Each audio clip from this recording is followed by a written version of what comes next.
Assalamu alaikum dear student, welcome to our next lecture. In this lecture we will study how to find the power series solution about ordinary point for a second order differential equation.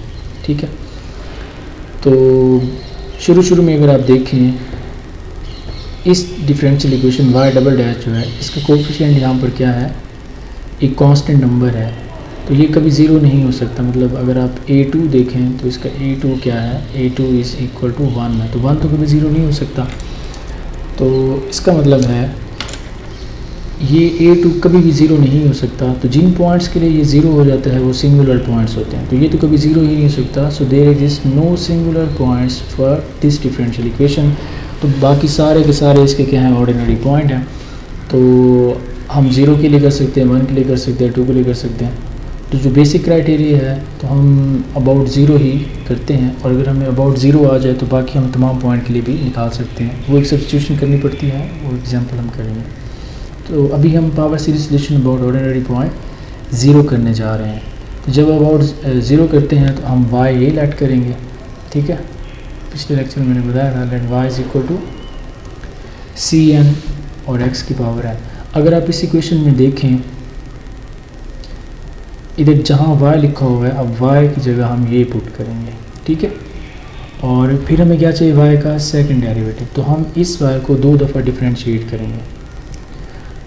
मैं आपको यहाँ इसको derivative लेकर दिखाते हैं। ये y है, तो अगर मैं जब इसका फर्स्ट डेरिवेटिव लूँगा तो मुझे रिज़ल्ट मिलेगा समेशन,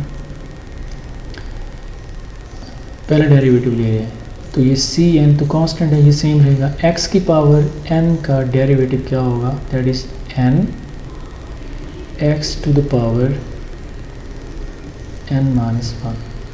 n जो है ज़ीरो से इन्फिनिटी पे स्टार्ट हो रहा है, तो जब आप एक डेरिवेटिव लेते हैं तो इसकी एक टर्म ज़ीरो हो जाती है, इसलिए हमारा समेशन कहाँ से स्टार्ट होगा, that will start from 1 to infinity. वो एक टर्म कैसे ज़ीरो होती है अभी मैं आपको बताता हूँ। पहला डेरिवेटिव ले लिया, अभी अगर हम इसका दूसरा डेरिवेटिव लें, सेकंड टाइम डिफरेंशिएट करें, तो ये समेशन रहेगा सेम।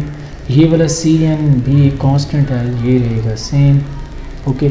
ये n जो मल्टीप्लाई हो रहा है ये रहेगा सेम।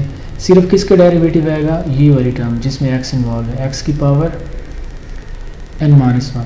तो इसका डेरिवेटिव क्या होगा कि पावर से आप मल्टीप्लाई करेंगे, ठीक है, और इसकी पावर में एक वैल्यू कम कर देंगे। तो अगर n माइनस 1 है, एक और कम करेंगे तो n माइनस 2 हो जाएगा। समेशन एक डेरिवेटिव लेंगे तो एक टर्म ज़ीरो हो जाएगी, इसलिए हम समेशन n1 से स्टार्ट करेंगे। जब 2 डेरिवेटिव लेंगे तो 2 टर्म ज़ीरो हो जाती हैं, तो हमारा समेशन 1 की बजाय कहाँ से स्टार्ट होगा, it will start from 2 to infinity. तो ये y और ये y का सेकंड डेरिवेटिव, ये दोनों वैल्यूज़ आप कहाँ पुट करेंगे, वापस इस क्वेश्चन के अंदर। y डबल डैश की जगह ये वाली वैल्यू, ये x रहेगा सेम, और y जो हमने लेट किया वो आप यहाँ सेट कर दोगे, ठीक है। जब आप ये उसने यहाँ कंसिडर किया y double dash plus x y, तो y डबल डैश की जगह ये वाली वैल्यू सेट कर दी, ठीक है, ये यहाँ से लेकर यहाँ तक, और ये x रहा सेम, और ये y जो है जो हमने लेट किया था ये उसकी वैल्यू। अब आपके पास ये वाला जो x है, ये x इस x के साथ मल्टीप्लाई हो रहा है, आप इन्हें ऐड कर सकते हैं। इधर पावर है 1 और इधर है n, तो x की पावर क्या हो जाएगी, n प्लस 1। पहला समीशन उसने एज इट इज़ ही लिखा रहने में। तो जैसे हमने पहले किया था, मैंने आपको ये बताया था कि हमें क्या करना होता है, इधर समीशन कहाँ से स्टार्ट हो रहा है, 0 से, और इधर समीशन कहाँ से स्टार्ट हो रहा है, 2 से। हमने समीशन सेम करना है, जैसे अगर 2 से है तो ये भी 2 पे स्टार्ट करवा दें, अगर ये 0 से है तो इसको भी 0 बनाना होगा। और इधर x की पावर क्या है, n माइनस 2, और इधर x की पावर है n प्लस 1। हमने x की पावर को भी सेम करना है और समीशन भी सेम करना है, ताकि हम उनको कॉमन ले सकें और फिर हम इसको सॉल्व कर सकें। तो आप क्या करोगे जी, अभी हम नेक्स्ट उसने यहाँ लिखा हुआ है कि मैं इसकी 2 टर्म्स को ओपन कर लेता हूँ। लाइक ये अगर आप देखो ना, ये वाला ये पूरा स्टेप वही है जो हम पिछली एग्जांपल में कर चुके हैं। इन एग्जांपल 1 वी ऑलरेडी एडेड, जो हमारा पिछला लेक्चर हुआ है उसके अंदर हम इसको कंप्यूट कर चुके हैं। तो उसके लिए हमें क्या करना पड़ेगा, इधर n की पावर x की पावर क्या है n-2, आप इसको k का नाम दे दोगे, k is equal to n-2 कर दोगे। ठीक है, इस समीशन के अंदर सिर्फ ये पहले समीशन में हम ये सेटिंग कर रहे हैं, x की जो भी पावर है उसको k का नाम दे दें। तो नेक्स्ट टाइम में इधर n-2 की जगह क्या आ जाएगा, k। ठीक है, तो ये x k हो जाएगा। और यहाँ से अगर मैं n निकालूँ तो मुझे n क्या मिलेगा, ये 2 इधर आके ऐड हो जाएगा, n is equal to k plus 2। तो पहले समीशन में x की जो भी पावर है उसको k का नाम दे दिया। ठीक है, और बाकी फिर जहाँ जहाँ n आ रहा है, ये n है, यहाँ n है, यहाँ n है और यहाँ n है, तो जिधर जिधर n है वहाँ फिर हमें क्या लिखना पड़ेगा, k प्लस 2।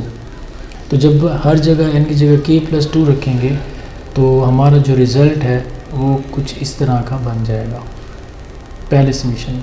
और दूसरे के अंदर आपने क्या करना है, इधर x की पावर क्या है n+1 है, आप n+1 को, ये पहले समीशन की सेटिंग्स हैं। ठीक है, जो दूसरे की सेटिंग्स हैं वो मैं आपको बताता हूँ। दूसरे में हम क्या करते हैं जी,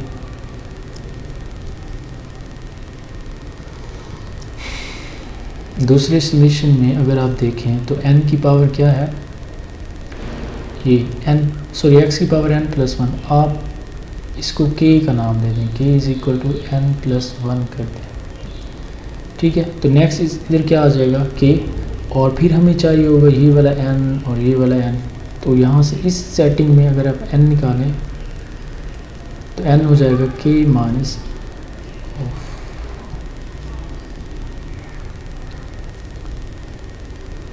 so n will be equal to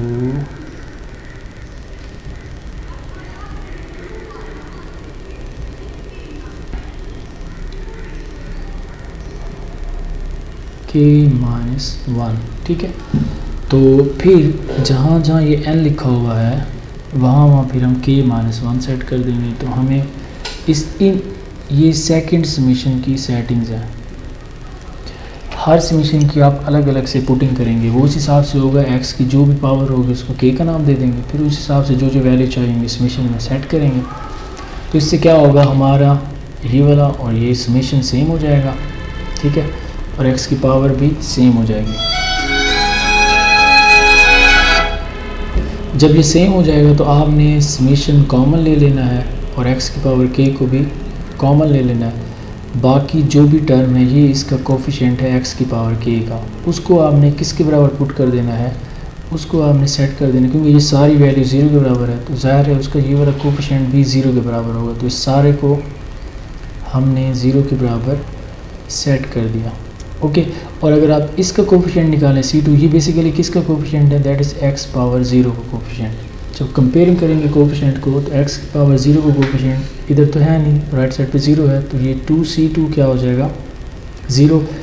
तो जब 2C2 0 होगा तो हमें यहाँ से C2 की वैल्यू क्या मिलेगी 0। अब आगे कहीं C2 आता है तो उसकी जगह हम क्या लिखेंगे 0। ओके, अब एक कोफिशिएंट निकाल लिया, बाकी हमें ना C0, C1, C3, C4, 5, 6, 7 वो सारे चाहिए। तो उसके लिए आप क्या करोगे, इस टर्म को 0 के बराबर सेट कर दोगे। अब जब आप सेट करोगे तो यहाँ से मैं क्या करता हूँ, ये वाला C k माइनस 1 इक्वल के दूसरी तरफ जाके क्या हो जाएगा -CK-1, और ये वाली जो वैल्यू है ये इसके बटे में आ जाएगी। मतलब हमने किसकी वैल्यू निकाली, CK+2 की। अब हमारे पास ये वाली जो वैल्यू है इसको कहते हैं आप रिकर्सिव रिलेशन। अब ये रिकर्सिव रिलेशन बन गया। अब यहाँ पर k आया हुआ है तो k की जगह आप क्या पुट करेंगे, अब k को अगर 0 पुट करो तो क्या आ जाएगा C2 तो ऑलरेडी हमारे पास है, इसलिए ये वाला k 0 से नहीं, कहाँ से स्टार्ट होगा 1 से 2 3, तो हम k की जगह एक दफ़ा 1 रखेंगे, फिर 2 रखेंगे, फिर 3, फिर 4, फिर 5, फिर 6, फिर 7, ये 8, 9। ठीक है, तो 8-9 वैल्यूज़ निकाल लेंगे। अगर आप k को 1 पुट करेंगे तो जिधर जिधर k है यहाँ पर अगर आप 1 रखेंगे तो 1 + 2 3 हो जाएगा। इधर k की जगह 1 तो 1 - 1 0 c0। इधर k की जगह रखेंगे 1 तो 1 + 1 क्या हो जाएगा 2, और इधर रखेंगे 1 तो 1 + 2 = 3। तो ये आपको किसकी वैल्यू मिल गई c3 की। k = 1 रखा, फिर आपने k को क्या पुट करना है 2 इस रिलेशन के अंदर जो रिकर्सन रिलेशन है।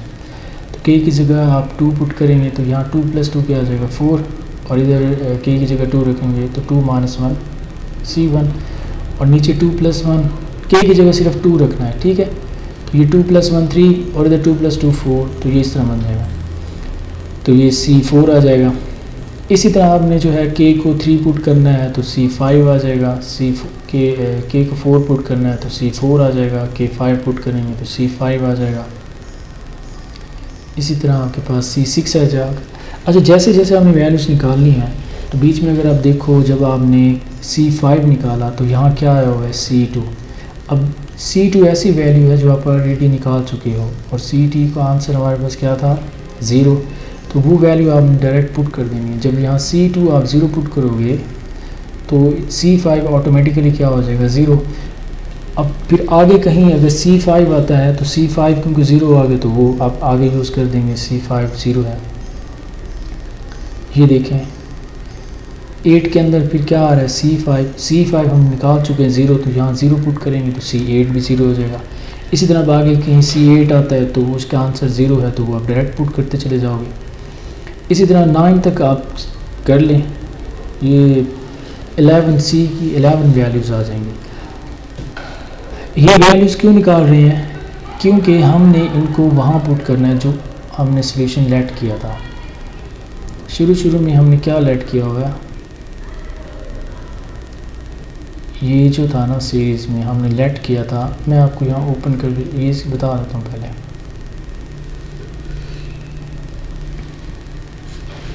हमने y क्या लेट किया था, ये वाला।